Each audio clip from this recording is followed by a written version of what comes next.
Hello दोस्तों, तो अब हम डिस्कस करने वाले हैं some basic concepts of chemistry का क्वेश्चन नंबर 36, जहां पे कि हमें गिवन है क्लोरीन इज प्रिपेयर्ड। क्लोरीन को हम बना रहे हैं in the laboratory by treating manganese oxide with aqueous hydrochloric acid according to the reaction. तो जब आप मैंगनीज ऑक्साइड को HCl के साथ रिएक्ट कराते हो तो आपको वाटर MnCl2 और क्लोरीन गैस मिल जाती है, जिसको बनाने के लिए हम इस पूरे प्रोसेस को कर रहे हैं।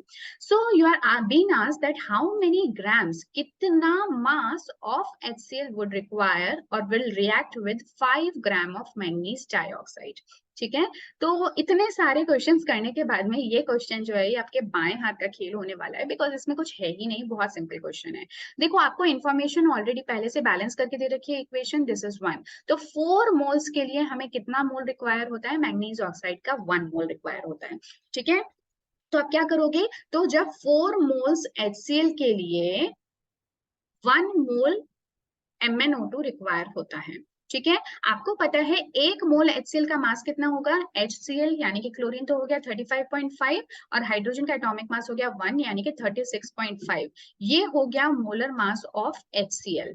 ठीक है, HCl का मोलर मास। तो 4 इंटू, क्योंकि 4 मोल है, 1 मोल का मास कितना होता है? 36.5 है, तो 4 इंटू 36.5 HCl का मास कितना हो जाएगा? आप एक बार इसको मल्टीप्लाई करके देखना। So you will get your value as 146 gram.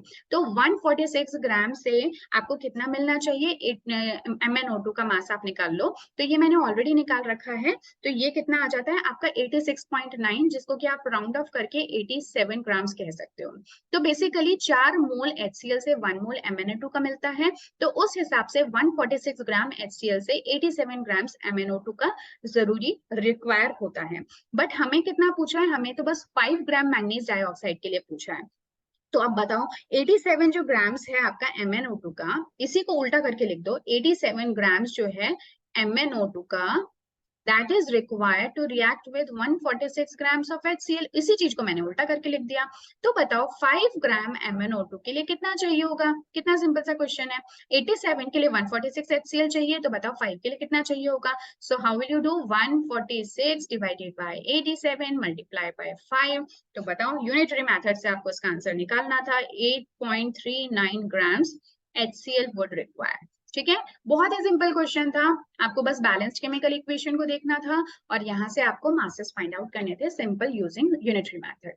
तो इस तरह के क्वेश्चन हम ऑलरेडी काफी सारे वैसे भी कर चुके हैं। So this was a bonus question to you. But यहाँ पे मैं आपसे कहूंगी कि बजाय इसके कि आप क्वेश्चन की सिंपलिसिटी पे ध्यान दें, what you should actually take care of, कि यहाँ पे जो रिएक्शन दे रखी है जिसमें कि आपको स्पेसिफाई कर रखा है that this reaction can also be used in laboratory in order to prepare chlorine gas, this is important. देखो, इस तरह की जो आपको एक्स्ट्रा इन्फॉर्मेशन, हालांकि इस चैप्टर से रिलेटेड नहीं है, बट इस तरह की जो रिएक्शन है आपको याद रखनी चाहिए, क्योंकि कहीं ना कहीं ये सब के सब आपके सिलेबस में आपको आगे देखने को मिलेंगी इन अदर चैप्टर्स। ठीक है, जहाँ पे जैसे कि अगर हम डी ब्लॉक एलिमेंट की बात करेंगे तो वहां पे you will be seeing these reactions. तो इस तरह के रिएक्शंस को आप ध्यान रखा करो। जस्ट अपना फोकस क्वेश्चन सॉल्व करने पे मत रखो, साथ में इन्फॉर्मेशन क्या दे रखी है, they are all very important. ठीक है, तो इस रिएक्शन का आप ध्यान रखना कि मैंगनीज ऑक्साइड को HCl से रिएक्ट कराने पे आपको क्लोरीन गैस मिलती है। So this is one of the method of preparation of chlorine gas. So yes, this was all for the question number 36 and with this हमारे जितने एक्सरसाइज के क्वेश्चन हैं some basic concepts of chemistry के लिए, they all are done. अब next video में मिलेंगे एक नेक्स्ट चैप्टर के साथ में। Till then take care and good bye.